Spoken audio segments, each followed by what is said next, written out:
यांचंच आता आपण भाषण ऐकलं असे नरहरी झिरवळजी, भास्कर बगरेजी, श्रीराम शेटेजी, त्याच्यानंतर गोकुळ पिंगलेजी, जयंत भाऊ दिंडे, चिंतामणी गावित, सुरेश जोखले, व्यासपीठावरील सर्वच मान्यवर, बरीच नावं आहेत. तुमचा मतदारसंघ आहे म्हणून 100 नावं आहेत, पण बराच उशीर झालाय म्हणून मी सगळ्यांची नावं घेत नाही. पण व्यासपीठावरची सगळीच उपस्थित बंधू भगिनींनो आणि ज्यांच्या आग्रहापोटी आम्ही इथे आलोय, म्हणजे मी आले तसे दत्तात्रय पाटील आणि उपस्थित बंधू आणि भगिनींनो, खरं तर मी गंमत वाटत होती मला भाषण ऐकताना, कारण हा जिल्हा हा आदरणीय पवार साहेबांवर प्रचंड प्रेम करणारा जिल्हा आणि याची जाणीव मला आहे. साहेबांच्या सगळ्या संघर्षाच्या काळात साहेबांनी नेहमीच ज्या ज्या जिल्ह्यांनी त्यांना साथ दिली त्याच्यामधला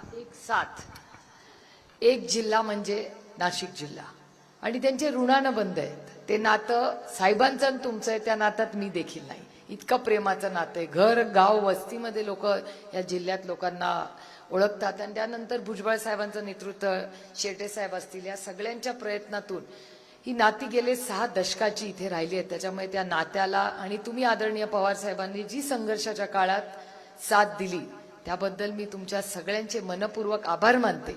आणि बगरे सरांसारखा उत्तम अभ्यासू एक खासदार भारताच्या संसदेला दिला याबद्दल तुमच्या सगळ्यांचे मनपूर्वक आभार मानते. आता 2-3 गोष्टी मला गमतीच्या, आता माझा पण स्वभाव थोडा तसा आहे त्याच्यामुळे मला जरा गंमत जम्मत करायला आवडते. त्याच्यानंतर मला आता 2 गोष्टी बोलले झिरवळ साहेब, त्याची मला गंमत वाटली.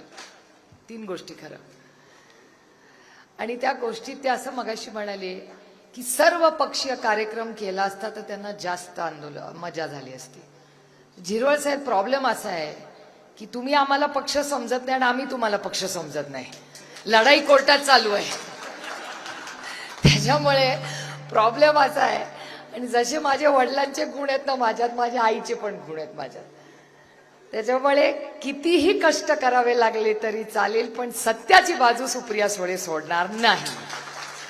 कष्टांची परीकाष्ठा करू, बसलं तर विरोधा पक्षात बसू, पण चुकीची गोष्ट आणि अन्यायाच्या विरोधात कधी झुकणार नाही. सुप्रिया सुले की सबसे बड़ी ताकत मेरी ईमानदारी है, हे मी आवर्जून सांगू शकते. त्याच्यामुळे मला काय कधी तसं वाटत नाही. याचं कारण असं की मला नाही त्या ब्रिज आणि मेट्रोमध्ये प्रेम.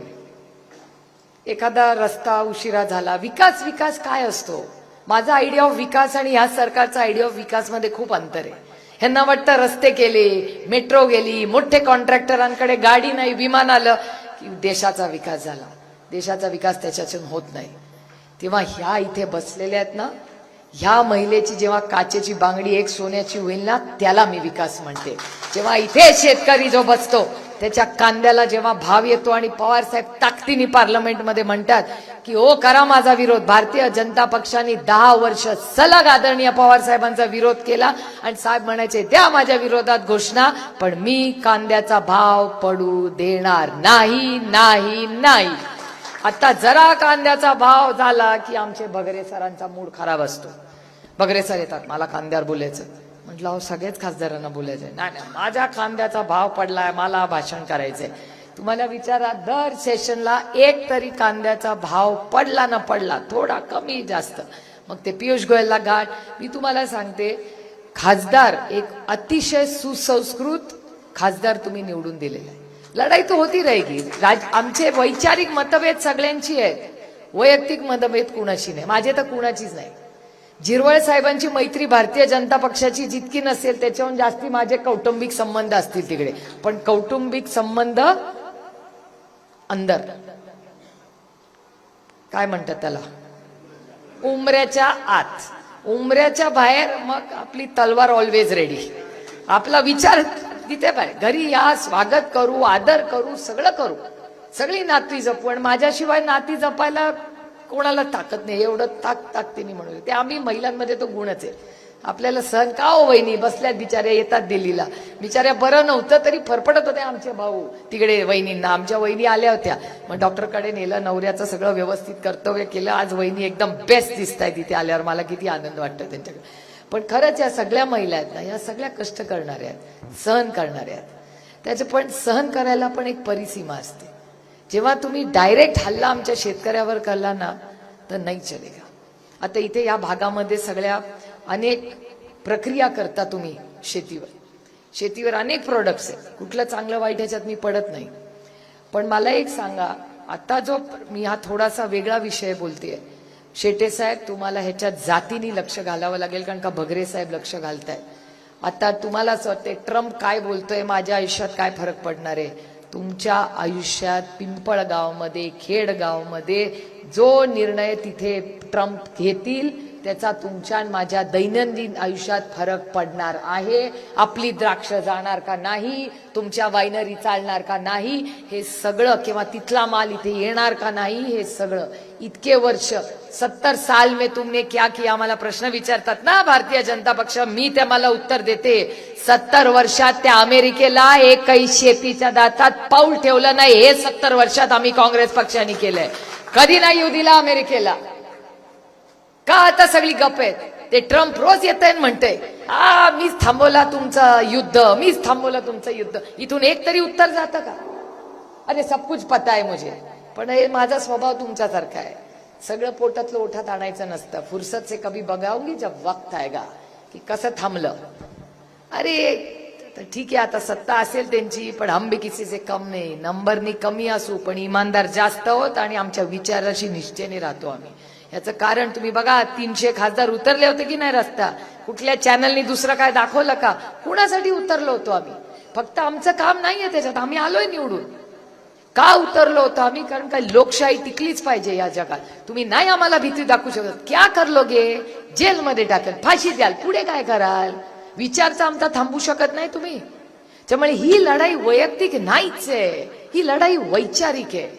आमच्या शेतीमालाला भाव मिळालाच पाहिजे. आम्हाला मोकळा श्वास घ्यायचा अधिकार भारतरत्न डॉक्टर बाबासाहेब आंबेडकरांनी दिला पाहिजे. या देशात जे योग्य असेल ते मी बोलणार, आणि ते जर तुम्हाला मान्य नसेल आणि तो गुन्हा असेल तो गुन्हा मला मान्य आहे, करा मला अटक. आहे इथे पोलीस. कशासाठी चाललंय इथे? आपण आता शाहू फुले आंबेडकरांचा विचार म्हणताना कुणामुळे मी इथे उभी आहे? जर या फुले दाम्पत्याने जर त्यांच्या भगिनींना, सावित्रीबाईंना शिकवलं नसतं तर सुप्रिया सुळे शिकली असती का? इथे भाषण केलं असतं का? काल मी एका चॅनलवर भाषण ऐकत होते. एक बाबा म्हणत होता, पवार साहेब महिलांच्या विरोधात आहेत. मी कपाळाला हातच मारला. म्हटलं टीका करायची तर जरा अभ्यास करून तर कर बाबा.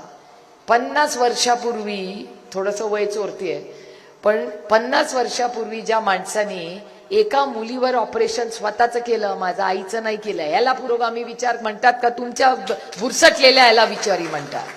अहो लढाई होत राहील. जिरवाळ साहेब तुम्ही आहात तिथे लढा, आम्ही तुमच्या विरोधात लढाई.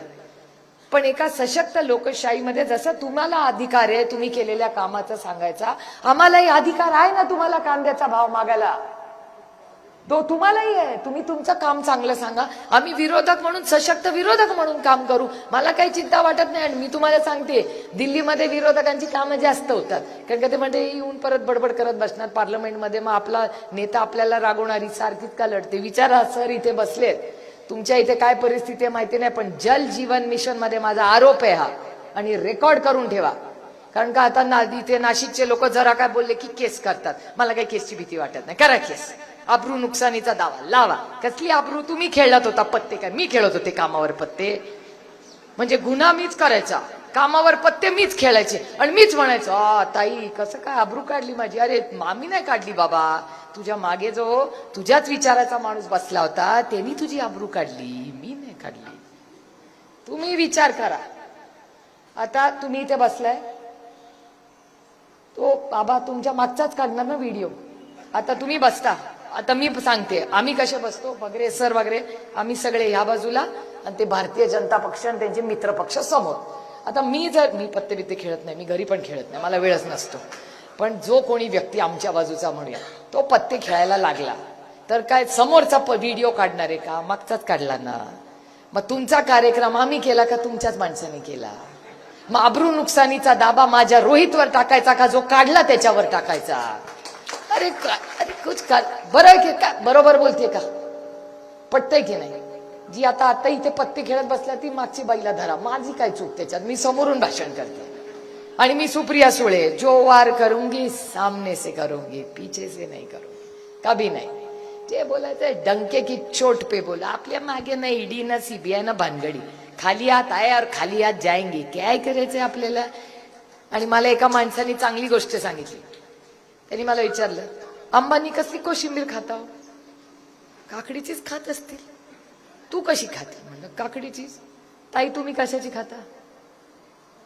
कोशिंबीर कशाची खाता? तुम्ही जरा कांदा इथे जास्त घालत असाल. बरोबर? कोण हिऱ्याची खातं का पैसे जास्त आहे म्हणून? लागतात कशाला? पण भानगडीत जास्त. आता तुम्हाला का अँब्युलन्स मागायला लागली तुमच्या नेत्यांना? कारण का ह्या राज्यातला सगळ्यात मोठा अँब्युलन्सचा घोटाळा तुम्हाला नाही म्हणत आहे, तुम्ही सोडून याच सरकारने केलाय.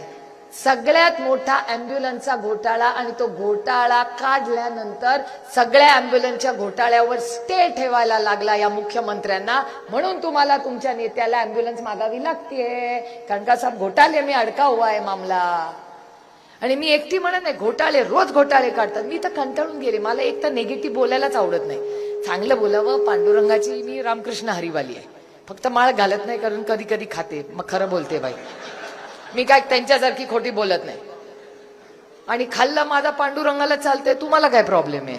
खरं आहे की नाही? आमचे आई वडील खातात, सासू सासरे खातात, नवरा खातो आणि आमच्या पैशानी खातो बाबा. दुसऱ्यांचं काय नाही. उदार आपला जो आहे अपना जन्म काय जैसा आहे अपना हे. कुणाला आपण कुणाला निंदे नाही. जो आहे डंके की चोट पे दिल खोल के करो. जो खाते खाते एकदा तर कुठे जेवायला गेले, खाल्लं तेवढंच व्हायरल. खाल्लं रे खाल्लं काय? पाप केलं का काय? आणि ओपन खाते मी. त्यामुळे फक्त माळ घालत नाही त्याच्यामुळे अजून मोह होतो म्हणून खायचा. बाकी काय प्रॉब्लेम नाही आपला. वाटले ज्या दिवशी सोडून देईन आणि इथे ना माळ घातली की समजायचं सोडून दिलं मटण खाणं बाईने. पण मी खरंच खूप जबाबदारीने सांगते की काय चाललंय या राज्यात, कशावर चर्चा करतो आपण. तुम्ही आदरणीय पवार, मी चव्हाण साहेबांचं नाव घेताना मग चव्हाण साहेबांची भाषणं कधीतरी काढून बघा. किती मोठे नेते ह्या जिल्ह्यांनी देऊन गेलेत ह्या राज्यात. आता कशावर आपण चर्चा करतो? कबूतर, कुत्रे, काय हरकत नाही चर्चा करा, पण 5 दिवसावर करा. कधी कर्जमाफीवर उत्तर मिळेल का हो मला? ह्याच तुम्ही परत ऐकू नका माझं भाषण. तुम्हाला ह्या राज्याचे मुख्यमंत्री म्हणले होते की सत्तेमध्ये आल्यावर सरसकट कर्जमाफी केली. आणि मी म्हणलं होतं झूठ बोले नाही होगा. झालं का नाही? झाली का कर्जमाफी? एवढा ओला दुष्काळ झालाय. फक्त बगरे सर आणि राष्ट्रवादी काँग्रेस पार्टी, शरदचंद्र पवार गटातला प्रत्येक खासदार अमित शहाना जाऊन भेटला आणि म्हणला की आमच्या महाराष्ट्रात ओला दुष्काळ झालाय, ओला दुष्काळ जाहीर करा आणि सरसकट कर्जमाफी करा. तुम्ही सहकार चळवळीचे आज अध्यक्ष आहात, या देशाचे मंत्री आहात. कोण गेलं? दुसरं कोण गेलंय अमित शहाकडे? एवढे पुळका आहे ना या सगळ्यांना. मग का नाही कोणी गेलं त्यांच्याकडे? का जायचं? गृहमंत्री म्हणून नाही, सहकार मंत्री म्हणून. का नाही सरसकट केलंय कोणी? एक जण गेला नाही जो सत्तेमध्ये आहे आज. कारण का अधिकार त्यांना आहे. मुख्यमंत्री तर मला वेळच देत नाही, त्याच्यामुळे मी मागणंच बंद केले. 10 वेळा आपण वेळ मागितली, माणूस देत नाही. याचा अर्थ काय? समजून घ्या सुप्रिया सुळे, त्यांना वेळ द्यायचा नाही. कारण का आम्ही असं बोलतो ना. आणि मी ठरवलंय इथे कामं करत नाही ना तुम्ही, माझी कामं दिल्लीतून होतात. सगळी कामं दिल्लीतून होतात. परवा तुम्ही बोलला ना, कोण बोललं मगाशी? तुम्ही बोलला शेतकऱ्यांबद्दल. हा मुद्दा नाशिकचे तुमचे होळकर आहेत ना, माहिती आहेत ना तुम्हाला? जगदीश होळकर. जगदीश होळकरांना विचारा. जगदीश होळकर आणि मी जाहीरपणे, तुम्ही बसलाय म्हणून नाही, पण मी जाहीरपणे अमित शहाचे आभार मानते. का सांगते? तिकडे चालले म्हणून नाही, पण माणुसकीला होला हो. त्या दिवशी आम्ही सगळे गेलो, मी वेळ मागितली होती. अमित शहानी वेळ दिली आणि मला म्हणाले की काय काम आहे सुप्रिया? म्हटलं माझे खासदार पण बरोबर आहेत आणि नाशिकचे काही शेतकरी आहेत, त्यांची अपॉइंटमेंट नव्हती, तुम्ही 5 मिनिटं देऊ शकाल का मला? ते म्हटले हो ये, तुला वेळ ठेवलाच आहे, पाहिजे त्याला घेऊन ये. एवढा देशाचे होम मिनिस्टर आहेत. तेवढा त्यांनी पण माझ्यावर विश्वास ठेवलाय. याचं कारण असं, ऑपरेशन सिंदूरमध्ये जरी विरोधातले असले तरी विरोधातले आम्हाला सगळ्यांना परदेशात पाठवलं. भारताची बाजू मांडायला आम्ही सगळे विरोधातले गेलोय आणि तेव्हा देशासाठी एक झालो आम्ही. बघा, जे आदरणीय पवार साहेबांनी पहिल्या दिवशी सांगितलं की देश पहिला, मग राज्य, मग पक्ष आणि मग कुटुंब. देशासाठी आम्ही केलं, स्वतःसाठी नाही केला. देश पहिला. मग आम्ही सगळे गेलो, उदो केला सरकारचा परदेशी आणि परत आलो. पण हे करत असताना अमित शहांना मी भाईंना भेटायला गेले तेव्हा योगायोगाने मला पार्लमेंटमध्ये जगदीश होळकर, आणि जगदीश होळकर माझ्या वडिलांना चांगले ओळखतात, पण माझी ओळख करून कोणी दिली? द ग्रेट बगरे सरांनी. मी त्यांना एवढं ओळखत नव्हते. बगरे सरांमध्ये ओळख झाली. बगरे सर त्यांना घेऊन फिरत होते त्या पार्लमेंटमध्ये. अरे आमच्या कांद्याला भाव द्या, आमच्या द्राक्षाला भाव द्या. आम्ही अमित भाईंकडे गेलो आणि त्यांनी विषय सांगितला जगदीश होळकरांनी आणि बगरे सरांनी की असा असा प्रॉब्लेम आहे, शेतकऱ्यांचा आहे. ते म्हणले मला पूर्णपणे मान्य आहे. ती नोट आम्ही अमित भाई शहांना पाठवली आहे, त्याच्यामुळे त्यांना माहिती नव्हतं की असं असं होतंय. आणि ते फक्त बगरे सर, म्हणजे मी इथे उभे किंवा आम्ही एकत्र काम करतो नाही, अच्छे को अच्छा बोलना चाहिए. फक्त बगरे सरांमुळे आज जगदीश होळकर अमित भाई शहांकडे पोचले आणि ह्या भागाच्या शेतकऱ्यांची जी नोट तुम्हाला जी मिळत नाहीत आता पैसे, ती फक्त आणि फक्त बगरे सरांमुळे आज दिल्लीला पोचलेली आहे. हे तुमचं कर्तृत्व आहे की तुम्ही चांगल्या माणसाला निवडून दिलं. असेच खासदाराचं काम काय असतं? काही कौतुक नाही त्याच्यात. ह्याच्यासाठी तर आम्ही निवडून जातो तो. त्यामुळे ही जी शेताची परिस्थिती आहे, शेतीची परिस्थिती अतिशय गंभीर आहे. शेतकरी अडचणीत आहे का? आहे. आता काय व्यवहार हे सरकार करते केंद्रात माहिती नाही. म्हणतायत शेतकऱ्यांसाठी आम्ही नक्की लक्ष घालू. आम्ही तर ठरवलं आम्ही ताकदीने लढणार. अमेरिकेतलं दूध नाही, पाणी नाही, कुछ नाही. या देशात काहीही आम्ही येऊ देणार नाही. आणि एकीकडे जर तुम्ही आत्मनिर्भर म्हणताय तर आत्मनिर्भर भारत झालाच पाहिजे. पण आधीपासूनच जेव्हा परदेशात सामान जात होतं ते सामान गेलंच पाहिजे. आपले द्राक्ष, आपली जे काय तुमचे प्रोडक्ट्स असतील ते सगळे ह्या देशातही विकले जातील आणि परदेशातही जातील. ह्याच्यासाठी जी काही यंत्रणा उभी करेल. अरे सगळ्यात मोठं इथे तुमचं सक्सेस स्टोरी आहे ना सह्याद्री. कशाला लांब जायला पाहिजे? सह्याद्री फार्म सारखं किती सुंदर उदाहरण आहे आपल्याला सांगा. देशातून लोक बघायला येतात तिथे. मी स्वतः किती वेळा येते तिथे. पिंपळगावला तर येतेच येते. आधी सगळे एकत्र होतो तेव्हा जास्त यायचे. मगाशी बगरे साहेबांनी जाताना एक अरे बापरे, हे कुठे आले?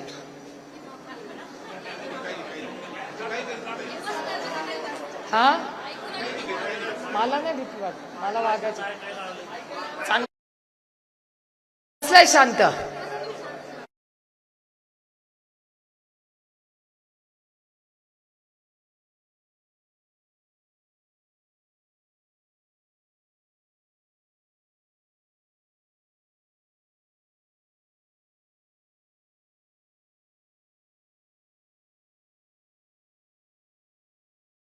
या प्रक्रियेमध्ये शेती असेल. आता परत तुम्ही 2 मिनिटं कान बंद करता का सर? मला इतकं वाईट वाटतंय त्यांच्या समोर हे भाषण करायला. पण मला आणखीन एक महत्वाचा, जसा शेती सरसकट कर्जमाफीचा विषय, मला त्या लाडक्या बहिणींची पण चिंता आहे. याचं कारण असं की 25 लाख लाडक्या बहिणींची नावं या सरकारने कमी केली. आता इथे किती कमी होतील, पुढे आणखीन किती कमी करतील हे मला माहिती नाही.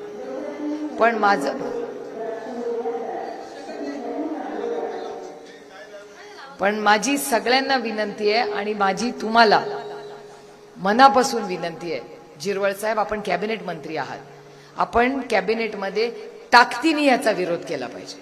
मी स्वतः ही स्कीम येत होती तेव्हा सगळ्यांना सांगत होते की तुम्ही बिलकुल अरे बापरे, माझा कॅमेरामॅन बिचारा घाबरलाय, तो मुंबईचा आहे, तो जीव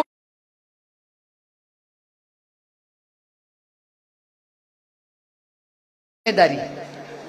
आता तो म्हणेल ताई समोर माझी कशी जिम्मेदारी घेणार? देखो गया.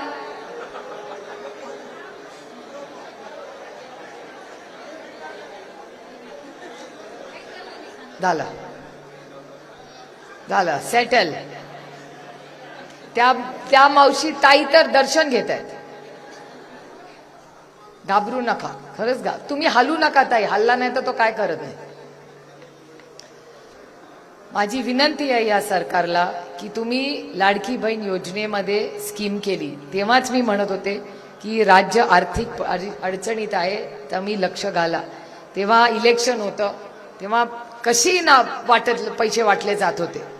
आता काय झालं, 25 लाख महिलांची नावं कमी केली. काल तर पुरुषांची पण नावं आली आहेत. मी स्वतः ठरवलेलं आहे की ह्या पूर्ण स्कीमची पूर्ण इन्क्वायरी सुप्रिया सुळे स्वतः करणार आहे. 25 लाख महिला आल्या कशा बाहेर आणि पुरुषांनी फॉर्म भरले कसे हो? मी तर त्याला 4,800 कोटी रुपयाचा घोटाळाच म्हणते. हा घोटाळा आहे. एवढे हजारो पुरुषांनी फॉर्म कसा भरला? तुमची सगळ्यांची मुलं भरतात ना फॉर्म. तू पोलीसचा बाबा भरला ना फॉर्म भरताना तू मेल का फिमेल भरू शकत होता का फॉर्म? मेल म्हणजे मेलच आहे ना. आबाच्या टाइमचे असणार ना तुम्ही सगळी भरती. आबाच्या वालीची भरतीवाले आहेत ना हे सगळे पोलीसवाले. त्याच्यानंतर भरती झालीच नाही यांच्या राज्यात. जाऊ दे आता, ते परत कधीतरी येईन तेव्हा बोलीन. पण मला सांगा, फॉर्म भरताना कुठलाही फॉर्म भरताना तुम्ही तेव्हा पुरुष आणि महिला अशी चूक करू शकता का? मी पुरुष म्हणून फॉर्म भरू शकते का? इलेक्शन कमिशन म्हणेल मला घरी पाठवतील, त्यांना ठेवतील. कारण का इलेक्शन कमिशन मध्ये तर काय काय काय काय चाललंय बाई. मी तर माझीच इन्क्वायरी पहिली लावणार आहे. आपण निवडून आलेले बगरे सर, तुम्ही, मी आणि आपले 8 खासदार आपण निवडून आलो ना, आपण आपल्या मतदारसंघापासूनच सुरुवात करू की आम्ही निवडून आलो का नाही तुम्हीच चेक करा पहिला. आमचं काही म्हणणं नाही, कारण का आम्ही कॉपी केलंच नाही, त्याच्यामुळे आम्हाला पास व्हायची काही भीतीच नाही. पण ज्या पद्धतीने इलेक्शन कमिशन असेल, हे वोट चोरी बिबरी मामला काय काय समजतच नाही बाबा. काल ते आमचे माझ्या मतदारसंघाच्या समोर शिरूरला अमोलदादांच्या मतदारसंघातले ग्रस्त आहेत झिरवळ साहेब. तुम्हाला आश्चर्य वाटेल, एका पत्त्यावर घराचा पत्ताच नाही. काल बगरे सर होते मीटिंगला, घर क्रमांकच नाही आणि तिथे 150 लोक त्या घरात राहतात. 188. बघा सरांच्या कसं नंबर लक्षात आहे. शिक्षक आणि स्टुडंट मधला फरक. 188 लोक एका घरामध्ये ज्याचा नंबरच नाही असे राहू शकतात का? म्हणजे चेष्टा लावली आहे का? माझं काय म्हणणं नाही, तुम्ही चोरी बुरी असे शब्द मी वापरत नाही, पण तुम्ही मला खूप विचार करून सांगा. अस्वस्थ करतात की लोकशाही आहे. तुम्ही निवडून आला ना, झिरवळ साहेब मंत्री नाही, उद्या कोणी प्रधानमंत्री झाले तर आम्हाला आनंद आहे, पण कॉपी करून होऊ नका. स्वतःच्या मेरिटवर व्हा, आम्ही सत्कार करायला येऊ तुमचा. पण कॉपी करके पास होने में क्या मतलब है? आणि प्रत्येक मतदारसंघात बारामती लोकसभा मतदारसंघामध्ये 1.5 लाख मतं वाढली आहेत लोकसभा टू विधानसभा. मी म्हणत नाही कॉपी करून, सगळे कर्तृत्वाने पास झाले असतील, माझा काही आरोप नाही. पण जर शिरूर मध्ये एका घरात असे निघाले, दुबार मतदार झाली, मग मतदान केलं का नाही दुबार, त्याची आम्हाला कमिटी द्या. तर इलेक्शन कमिशन म्हणतं नाही, काय माहिती नाही, चला चला चला. का चला चला चला? लोकशाही आहे ना. भारतरत्न डॉक्टर बाबासाहेब आंबेडकरांचं नाव घेताना मग पारदर्शक, मला काय प्रॉब्लेम नाही माझी इन्क्वायरी झाली तर, कारण का मी काय केलंच नाही. एकीकडे हे वोट चोरीचे आरोप होत आहेत, दुसरीकडे हे अँब्युलन्सचा घोटाळा, दुसरीकडे शेतकऱ्याला पैसे नाही, तिथे चुकीचे फॉर्म भरून ठेवले. चाललंय तरी काय? चला 250 किती होता तुमचे आमदार? टोटल आमदार तुमचे निवडून आलेले किती आहेत? नाही नाही, निवडून किती आले तुम्ही? 232. त्याला 232 ची मेजॉरिटी आपली असती ना, राम राज्य आणलं असतं तुमच्यासाठी. खरंच सांगते, राम राज्य आणलं असतं. का नाही आणायचं? एवढी मोठी ह्याच लोकांनी मतदान करून दिलं ना, विश्वास टाकला ना तुमच्यावर. ह्याच महिलांनी मतं दिली ना, ठपा ठपा ठपा यांना. मग कुठे गेले ते पैसे? आता म्हणता आमच्याकडे पैसे नाहीत. इलेक्शनच्या आधी दिसत होते पैसे, तुम्हाला दिसत नव्हतं. सुप्रिया सुळेला कळत होतं की या सरकारकडे पैसे नाहीत आणि तुम्हाला कळत नव्हतं. आता तुम्ही मला सांगितलं की माझ्या मुलीसाठी 4 सोन्याच्या बांगड्या कर. मला आणि सदांना माहिती नाही की आम्हाला ऑक्टोबर मध्ये पैसे आहेत का नाही आमच्याकडे 4 सोन्याच्या बांगड्या करायला? तुम्ही प्लॅनिंग नाही करत. मग हे एवढं मोठं सरकार आहे, लाखो करोडो रुपयाचा. आता त्यांनी, मी तुम्हाला सांगते, रेकॉर्ड करून मला भाषण ठेवा आणि कुणालाही विचारायला जरा थोडासा अर्थ कळतं की दिवाळखोरीला महाराष्ट्र आलेला ही महाराष्ट्राची आर्थिक परिस्थिती आहे. हाय का नाही? माझं खोटं असेल तर मी भाषण मागे घ्यायला तयार आहे. राज्य दिवाळखोरीला निघाले, वाटतील तसे पैसे वाटतायत, लोकांना त्रास देत आहेत, शेतकऱ्यांना पैसे देत नाही, महिलांना फसवत. लावले तरी काय? अहो, छत्रपतींचा महाराष्ट्र आहे, शाहू फुले आंबेडकरांचा महाराष्ट्र आहे. कधीतरी आपल्या विचाराशी ठेवा. हो, ह्याला उत्तर द्यायचंय पांडुरंगाला कधीतरी. बास झाली या राज्यातली फसवा फसवी. आणि मग आम्ही काय बोललो आता, नोटीस पाठवा. पाठवा नोटीस, काय घाबरत नाही. आमच्या रोहितला तर सारख्या नोटीस येतात, पण ते आमचं घाबरतच नाही. त्याच्यामुळे मी तर म्हणते आत्या म्हणून नको, पास आता पास. आत्या इट्स ओके. ओके तो ओके बाबा. आता काय मी आपलं त्याच्या बायकोला फोन करते, कुंती बरी आहेस ना? ती म्हणली हो आत्या मी बरी आहे. आत्या म्हणून कर्तव्य तर करायला पाहिजे. आजची तर नोटीस तुमच्या पेपरला झाली आहे. पत्ते घेताना पकडला, अरे चोरी ना चोरी ऊपर से सीना चोरी. म्हणजे करायचा गुण तुम्ही आणि केस आमच्यावर. वा वा वा. पत्ते तुम्ही खेळायची आणि नोटीस मला पाठवायची आणि आम्ही कोर्टाच्या फेऱ्या मारायच्या. का? तुम्ही सत्तेत आहात म्हणून. बॉस ऐसा नहीं चलेगा.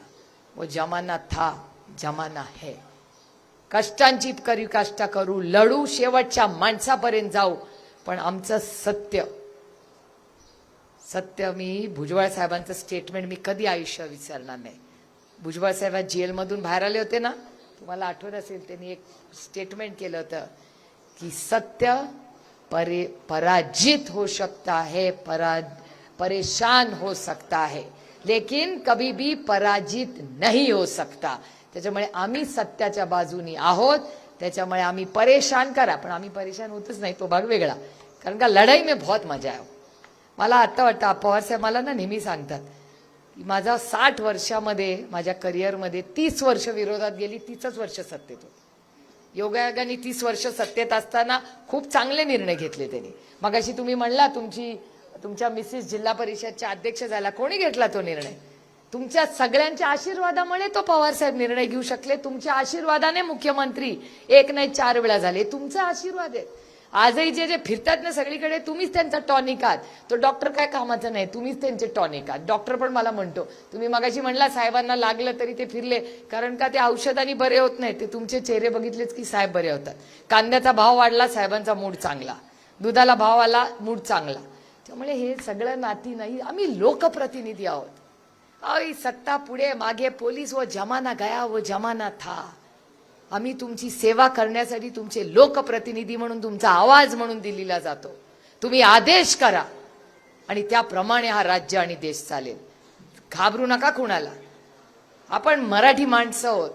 तुम्ही छत्रपतींचं नाव घेताना, शाहू फुले आंबेडकरांचं नाव घेताना, आजपर्यंत महाराष्ट्र, आजपर्यंत म्हणजे आत्ताची परिस्थिती वेगळी आहे, ह्याच्या आधी कधीही दिल्ली समोर महाराष्ट्र न झुका है न झुकेगा. हा बदल आपल्याला करायचा.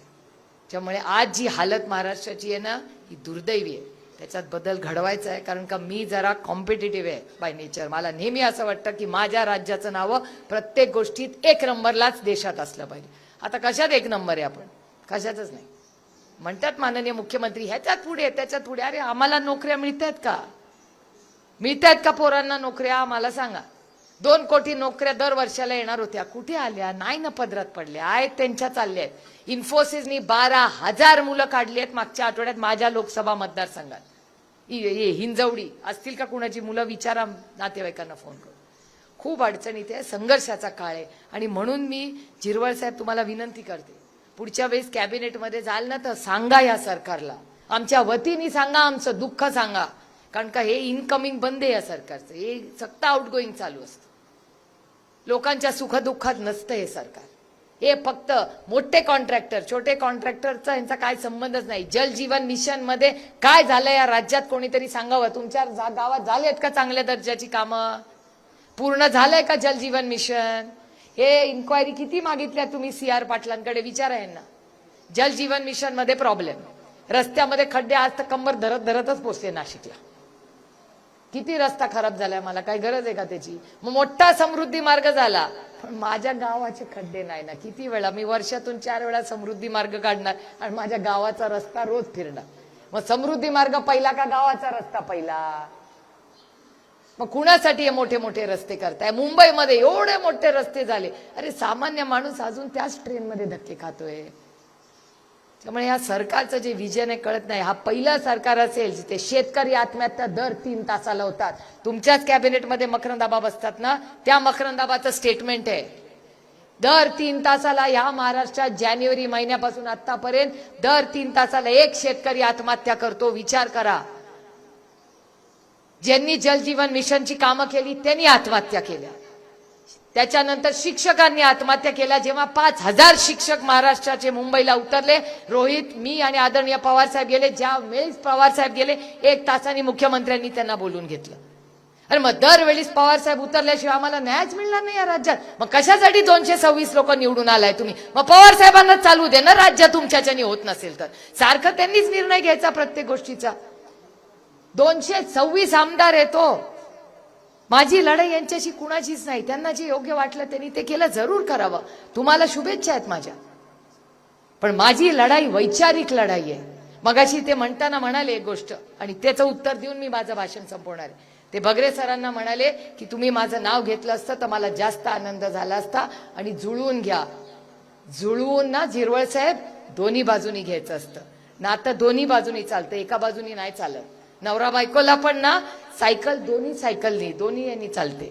नवरा बायको एक दोन्ही भागांनीच जुळून घ्यायचं असतं, मगच संसार चालतो. मी किती नवऱ्याला म्हणलं अरे नांदूया नांदूया नांदूया, नवरा नांदायला तयारच नसेल तर काय करणार? आणि सकाळी नवरा म्हणतो नांदतो, दुपारी भलतच काहीतरी करतो, संध्याकाळी आल्यावर म्हणतो विचार करतो. असं नाही नांदत, गयावं जमाना. त्याच्यामुळे जर नांदायचं असेल तर दोन्ही बाजूनी नांदावं लागतं. लग्न नवरा बायकोनी चालतं, नातं दोन्ही बाजूनी चालतं, सायकल दोन्ही चाकांनी चालते. एक सायकल चालत नाही, एक चाकाची ती सर्कसमध्येच असते, घरी नसते. आणि सुप्रिया सुळे वास्तवतेत जगते.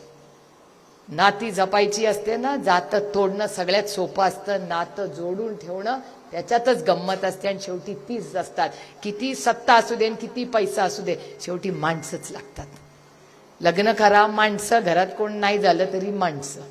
त्याच्यामुळे आपली ताकद ही तुमच्या डोळ्यातलं, माझ्यावरचं आणि माझ्या कुटुंबावरचं आणि संघटनेवरचं प्रेम आणि विश्वास. एक वेळ प्रेम कमी झालं तरी चालेल, पण विश्वास कमी होऊ देणार नाही, हा शब्द मी तुम्हाला आज देते. आमच्याकडे काय द्यायला तुम्हाला नाही, ॲम्ब्युलन्स आहे ना, रस्ता आहे ना, काय. एवढं एक सांगते की दिल्लीमध्ये हा इमानदार माणूस तुम्ही दिलाय. तुमचे प्रत्येक प्रश्न नुसते मांडणार नाही, सोडवून देऊ. तुमच्या शेतकऱ्यांना जोपर्यंत इथे तुम्ही म्हणाल तसं त्याला त्याचं बँकेतून मान सन्मान मिळत नाही, तोपर्यंत भगरे सर, सुप्रिया सुळे आणि राष्ट्रवादी काँग्रेसचा प्रत्येक कार्यकर्ता हा लढत राहील, झडत राहील आणि तुम्हाला न्याय मिळून देईल. शेवटचा मुद्दा सांगते परत एक, बँकेचं मर्जिंग या सरकारला आणखीन करायचंय. IDBI आणि त्याचा आम्ही ताकदीने विरोध करतोय. सगळ्या या DCC बँका, या सगळ्या बँका जगल्या पाहिजे, टिकल्या पाहिजेत. आम्हाला काचेच्या ऑफिसमध्ये आम्हाला नको. आम्ही आमच्या बँकेत गेल्यावर आम्हाला मराठी बोलणारा, ज्याला शेती समजतं असं आम्हाला तिथे बँकवाला पाहिजे. त्याच्यामुळे या बँकिंग मर्जिंग, ज्या चांगल्या बँका आहेत त्या आम्ही मर्ज होऊ देणार नाही. ज्या अडचणीत त्या जरूर करा मर्ज, पण ज्या प्रॉफिट मधल्या बँका आहेत त्या आम्ही मर्ज होऊ देणार नाही. कारण का, शेवटी ती शेवट, हे लखपती दिदी वगैरे भाषणापुरतं ठीक आहे हो. तुम्हाला मिळाले का लखपती दिदी? मग एवढ्या मोठ्या गाड्या आणायच्या, भरून भरून तुम्हाला बसेसमध्ये न्यायचं, लखपती व्हाल तेव्हा द्याल ना. त्याच्यामुळे आता लक्षात ठेवा की सगळी येतील, मोठी मोठी स्वप्न दाखवतील, पण ती स्वप्न पूर्ण करणारा खरा कोण आहे हे स्वतः विचार करून मत, ज्याला पाहिजे त्याच्याबरोबर उभं राहा. माझं काय म्हणणं नसतं. पण एक लक्षात ठेवा, मी नेहमी सगळ्यांना, मी कधी कधी विचारते ते झालं, ती इमानदारी आपली ताकद आहे, त्याचा उपयोग आहे का? हो, उपयोग खूप मोठा आहे. मी कशी असले ना तरी मला ड्रायव्हर इमानदारच हवाय, मला नवरा पण इमानदारच हवाय, माझी मुलं पण इमानदारच हवी आहे, तो कॅमेरामन पण इमानदार हवाय.